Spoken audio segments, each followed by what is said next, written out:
Welcome to the Halacha podcast Leman Yishmu with Harav Yosef Yeshaya Braun, Mara Da'asra, and a member of the Crown Heights Beis Din. This podcast is brought to you by the Ask the Rav platform in partnership with Leman Yilmedu, the premier institute for practical halacha learning. Welcome to the next podcast of Leman Yishmu in conjunction with Ask the Rav and Leman Yilmedu. We have a very, very fascinating shir today, a fascinating podcast, and it has to do with the fact that recently a new Sefer came out, an amazing Sefer, which has notes that the Rebbe Rashab wrote on the Sefer HaChaim. Just by way of introduction, there are two Svarim with the name HaChaim. The more famous one is Rabbi Yaakov Chaim's Sefer, a more recent Pesach. When someone told me that these notes of the Rebbe Rashab and the HaChaim, I said it can't be the HaChaim that we know, must be the earlier HaChaim. Because the HaChaim Sefer is a Sefer which is a lot based on Kabbalah, but it's a halacha Sefer on the order of Shulchan Aruch. He actually quotes the Mishnah Berurah often as well, so just you should place him what time he is. A standard Pesach, a lot of information in that HaChaim. There's an earlier HaChaim which is written in a whole different style in order with Simonim and Seifim, or Prakim and Oisies. That's written by Reb Chaim Palaji, a famous Goyen that wrote countless Svarim. A Sefer which has in it Al Seder of Chaim and the Seder, not the Seder of Shulchan Aruch, the Seder of day to day, following on by Yom Tovim. It's very similar to the Chida's style of Svarim. He actually quotes the Chidah a lot of Divrei Musar v'Hiseiris and Halacha L'Maisa. So the Rebbe Rashab wrote notes seemingly when he was traveling. He took with him the Sefer. He often writes that he has no Svarim with him, that he can't look things up. And those notes, there are some very fascinating halacha topics, which recently came out by a Talmud Chacham in France, who wrote many interesting notes on it, just to understand the words of the Rebbe Rashab. And we will be talking about some of the halacha things that poskim have addressed over the generations, and now we have some information from the Rebbe Rashab on this topic as well. But before we talk about those topics, I want to start off with a major storm that erupted last week in the Torah circles, that is, in the Chabad Torah circles, and that is, there is a discussion about when the age of Tznius, of the fact that girls have to dress tznius, what age does that start? So, just to introduce the topic, if the first discussion is when we talk about halachas of ervah in terms of krishma, that you're not allowed to daven and say Shema, the original halachas about Shema in front of an ervah. So what age is a girl that you're not allowed to daven in the presence of an ervah start? That we already have from the earlier Rishonim, from the Rashbats, Kadmonim, in Brachas, who writes very, very clearly that at the age of 3, the halachas of ervah start regarding krishma. And we have afterwards many achronim that say the same, who didn't necessarily see the Rashbats, the Chayei Adam, and others as well. Likewise, when we talk about the halacha of tefach, megulah, that even if there's a part of the body, not the ervah mamash, not the place of ervah, but any part of the body which is a tefach, which is exposed, you're not allowed to say Shema. So we have the Eshel Avram, we quoted it many times in our podcast, which is the Talmud of the Badichava from David Buchach. We have the Shulchan Shlomo, not to be confused. There's two Shulchan Shlomos, just like we mentioned, there's two Kafachaims. There's an early Shulchan Shlomo with Rav and Mir, printed in the early Tafkufs, I think Tafkuf Lam and Aleph from memory, who the Mishnah Berurah quotes a lot of times. And there's a later Shulchan Shlomo of our generation of Shlomo Zalman Auerbach. So here I'm talking about the original Shulchan Shlomo. The Mishnah Berurah brings him, actually in this case as well, that a girl of 3 years old, and she's a tefach exposed, then you're not allowed to say Shema. And in our generation, Rebbe Braun, the famous Chabad Pesach in the Sefer Tznius Shulchan, in the notes in back of the Sefer, he wrote Ha'aris on the Sefer. I think in the new prints they put everything in the place where it's supposed to be. But in the original print that I have, and older prints, there's Ha'aris in back of the Sefer, and there he brings that din that's 3 years old onwards. And this is mentioned in many other Svarim as well.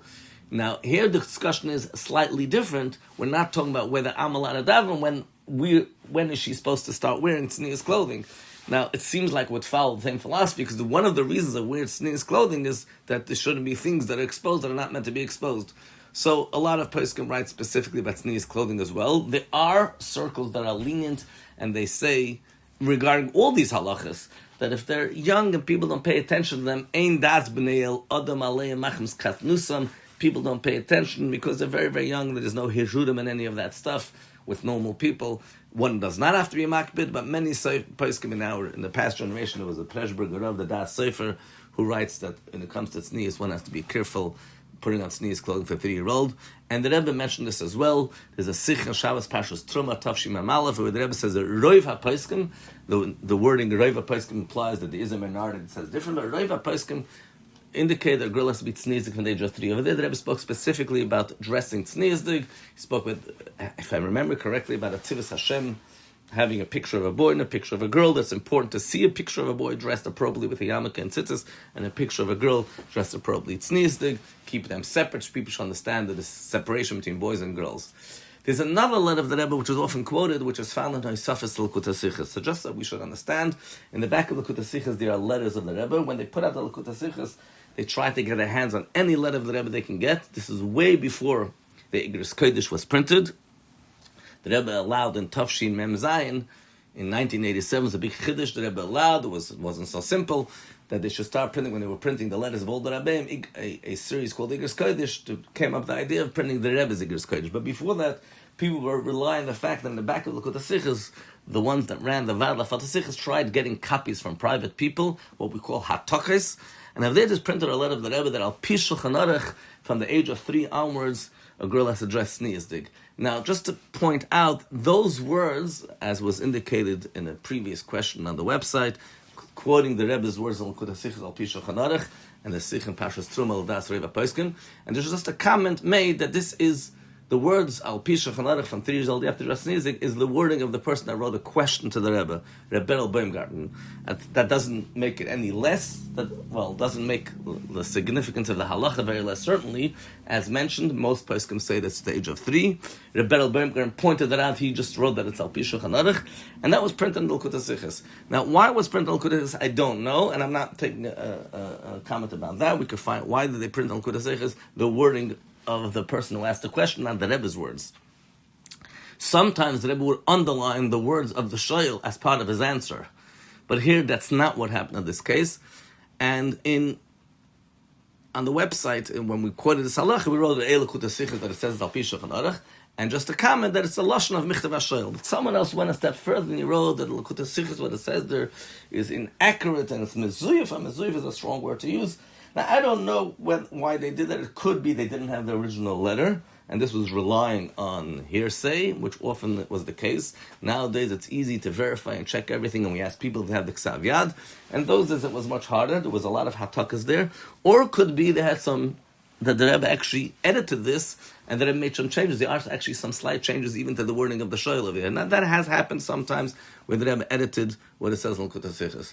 I'm just going to comment about the idea that in Likkutei Sichos there could be mistakes. I mean, that's pretty obvious, and we see it very clearly, both in the Igros Kodesh and in the Likkutei Sichos, there's sometimes typos that are very, very obvious. In the introduction to many, many volumes of Likkutei Sichos, it says that the letters that the Rebbe edited that introduction and wrote Hagahos on it, specifically about the line about Igros Kodesh, that are letters that are printed of the Rebbe, that people should hand in their letters so we could print more. If I remember correctly, the Rebbe once added the words Schus Harab and Tolu or Tluya Boy or Behem, that those who are going to send the letters will have the Schus Harabim.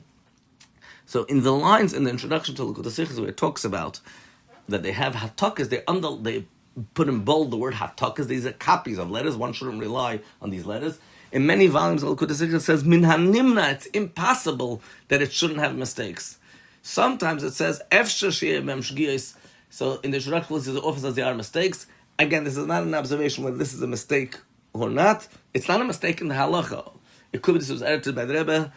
I have no idea, and that could be found out. I will mention there was often storms that erupted on some of the letters in the back of Likkutei Sichos.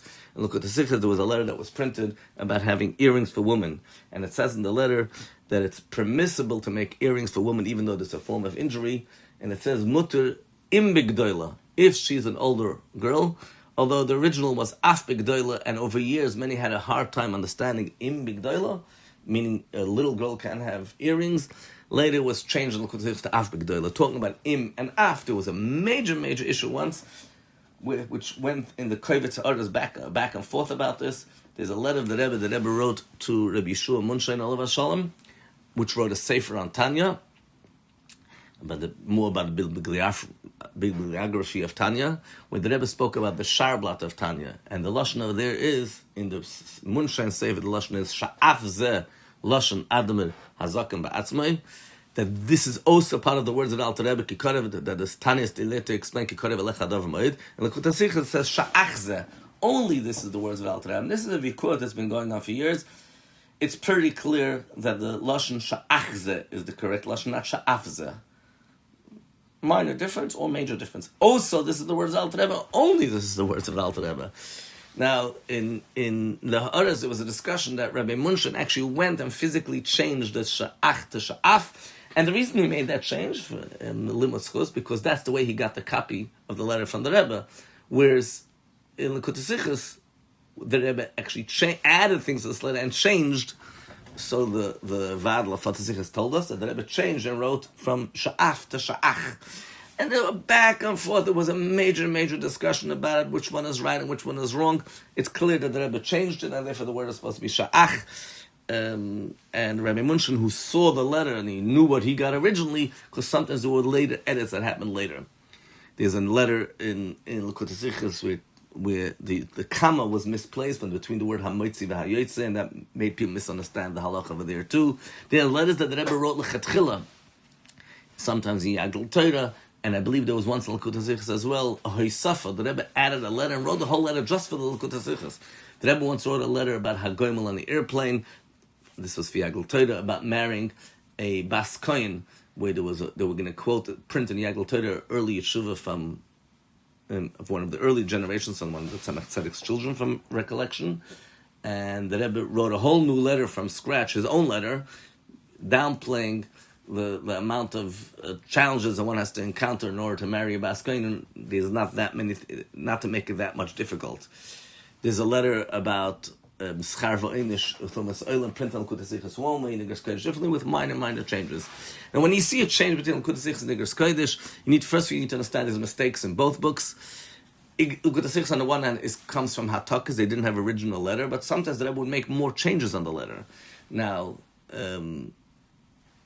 those changes could have arrived to the people that put together Igros Kodesh. The original editor of Igros Kodesh, Rebbe Rashab, says that he got from the Vadla Likkutei Sichos their entire archive, besides for the archive that was in the Maskiris, and he worked from both. I mean, again, working from both could create challenges as well, create difficulties. But sometimes the Rebbe was Magin in Likkutei Sichos, but Derech Klal the Rebbe did not edit the hosafos Likkutei Sichos. There are only a few volumes the Rebbe did that. Other volumes, occasionally the Rebbe edited some of the letters, but not most letters not edited. Going back to this storm about the words al pi shechanarach, that is thus say in Likkutei Sichos, like it says in the introduction, sometimes there were mistakes, is that the words of the Rebbe or not. In the original, it was certainly the words of Rebbe Baumgartner, who wrote the question to the Rebbe. But the principle that it's al pi shechanarach, which in the Rebbe's words, according to the halacha al pi shechanarach, certainly a girl of 3 years old have to be tzniusly. Let's move on to other topics. So we were mentioning this fascinating new Sefer that came out with Hagahos of the Rebbe Rashab and the HaChaim of the Chaim Palaji.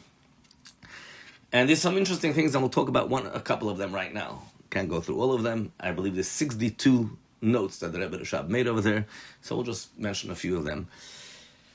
There's a discussion about Friday night, the bracha of Me'ein Sheva, when the Chazan says after Ma'ariv, he says a special sort of semi-Chazar Sashatz. What's the category of this Chazar Sashatz? Does it follow the regular halachas of Chazar Sashatz? And it has bearing regarding many halachas. One of the topics, which is indirectly connected to that, is the halacha is that when you finish Shemoneh Esrei, you're supposed to wait till the Chazan gets to Kedusha.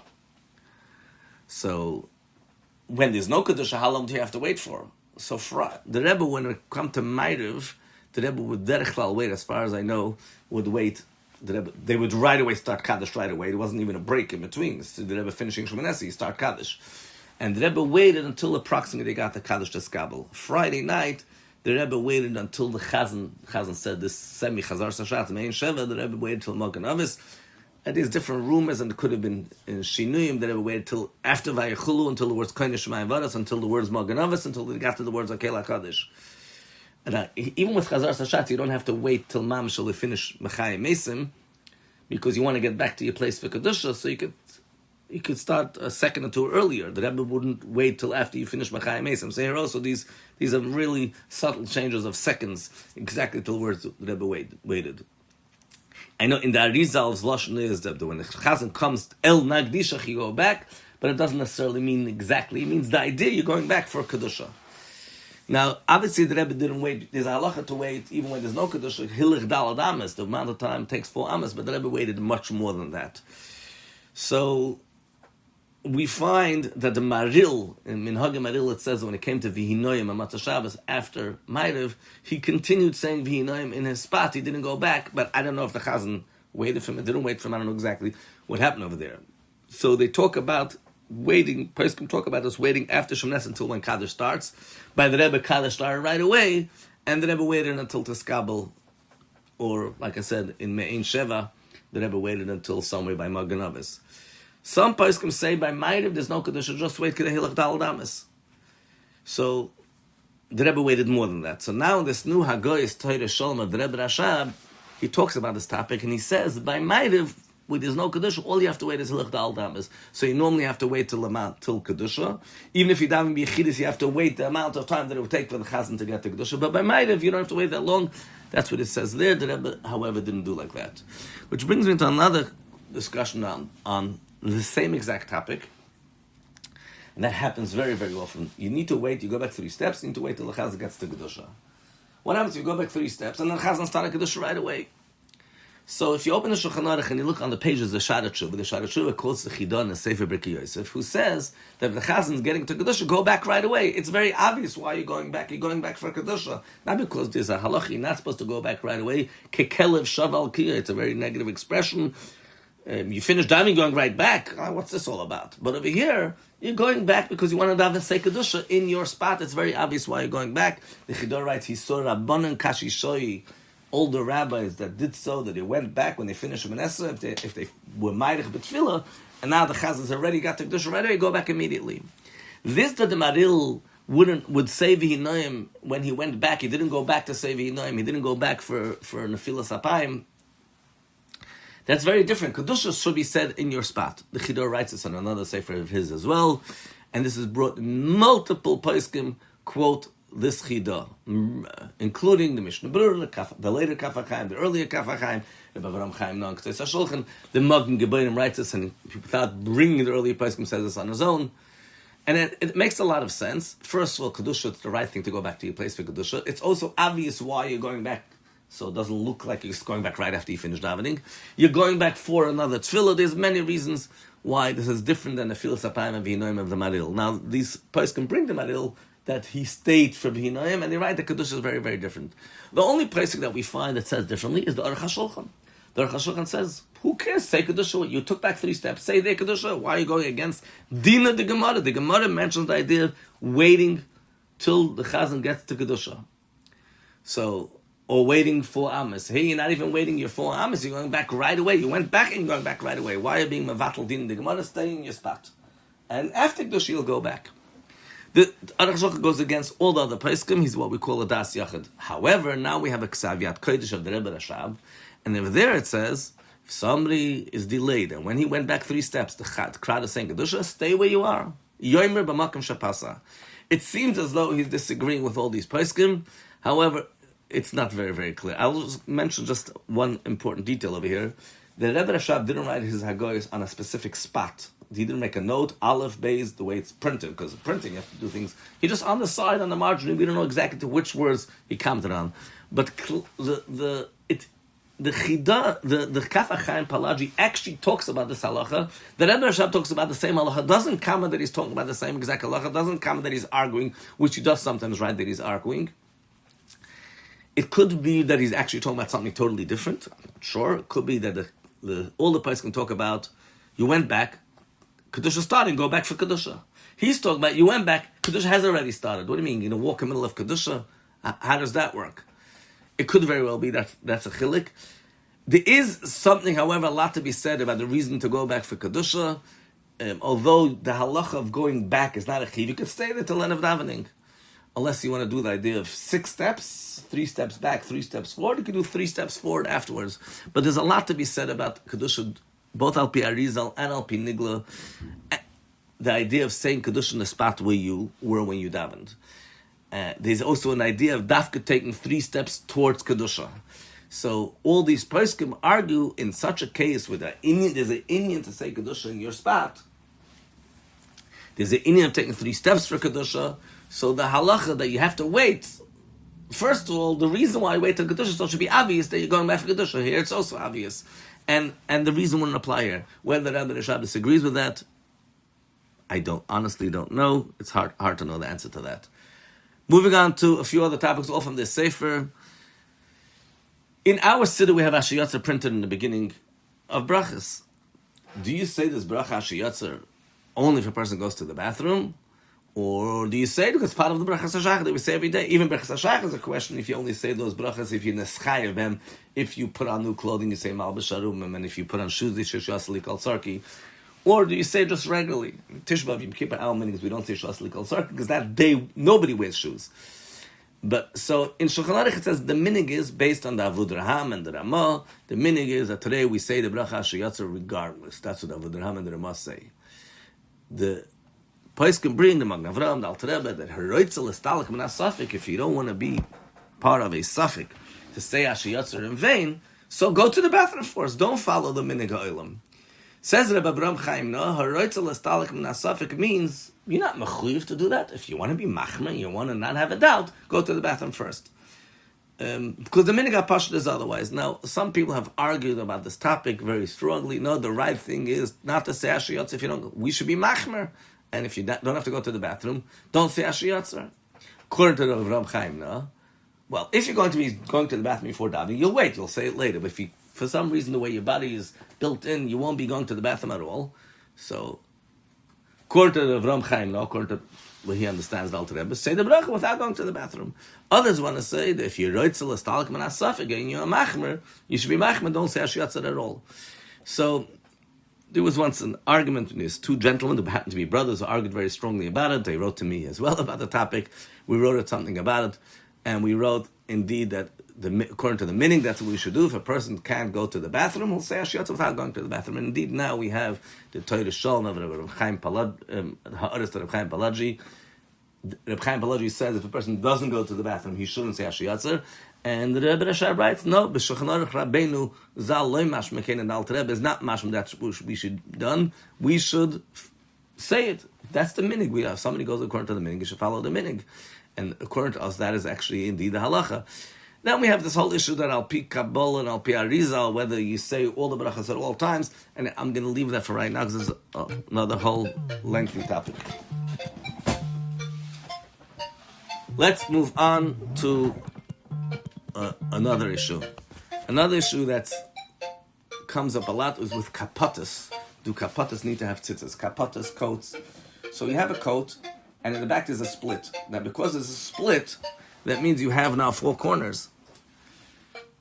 So, do you need to round off the corner, and therefore you'll be patuf on tzitzis? No, if most of the coat or kapata is closed and only a minority of the length is split, you don't have to round off the corner.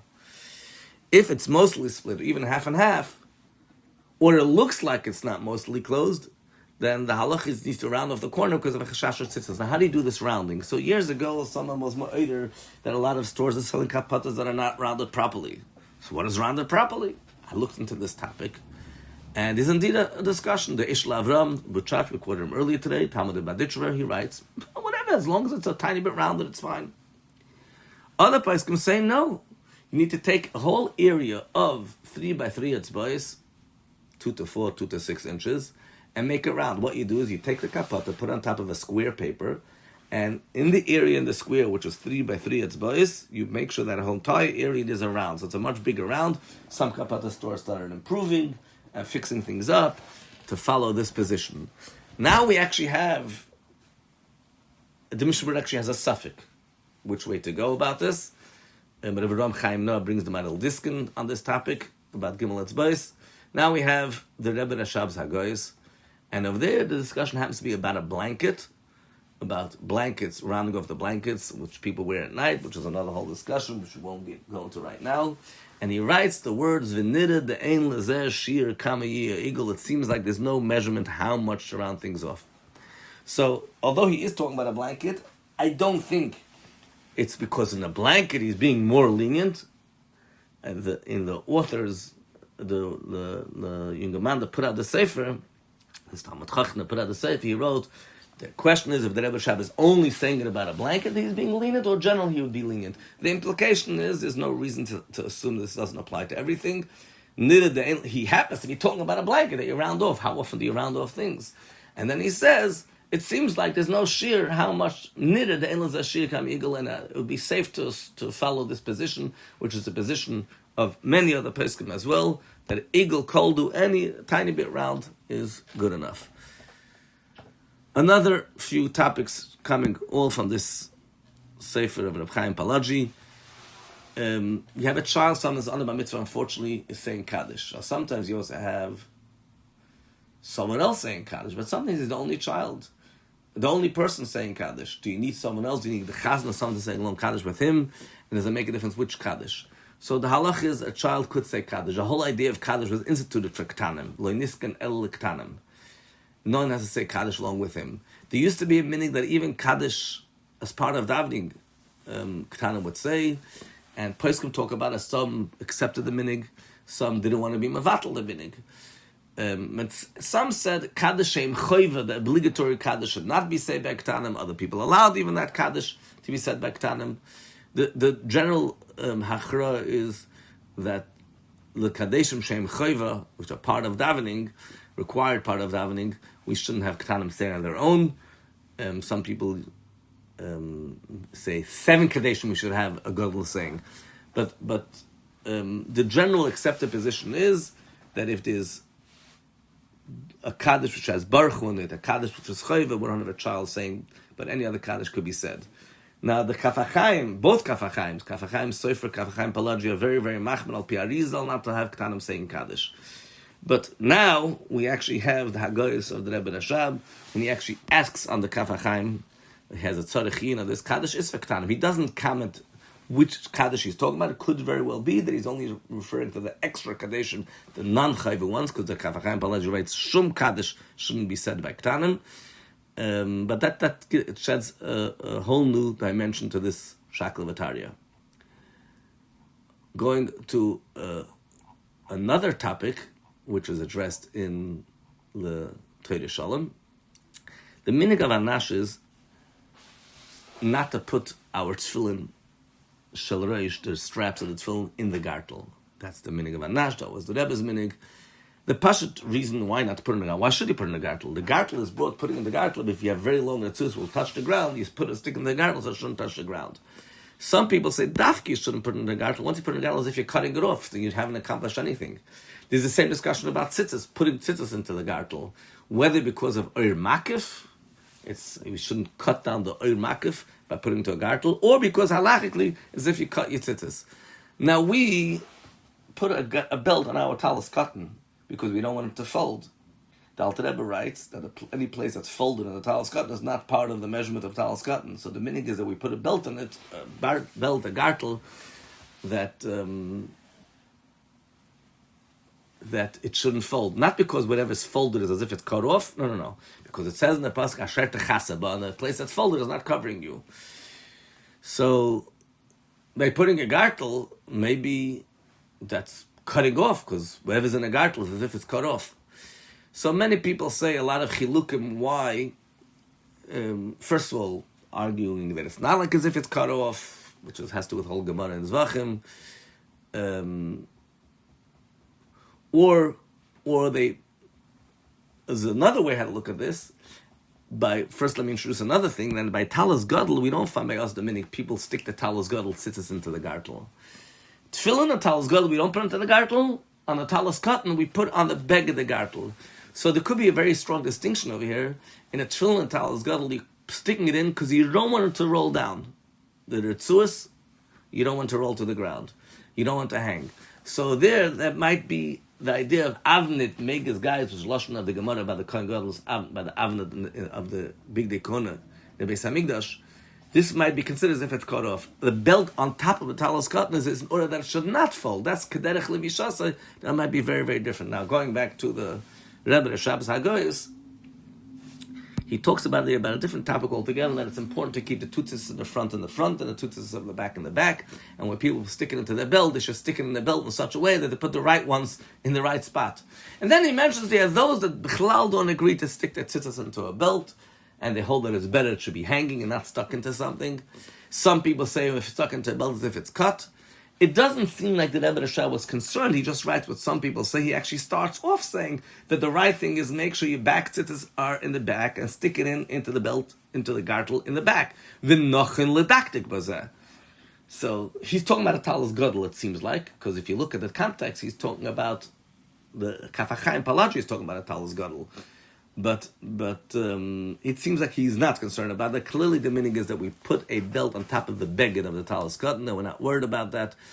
More about the tefillin topic we could talk about at a different time, and we spoke about this at length in the Esther Rav.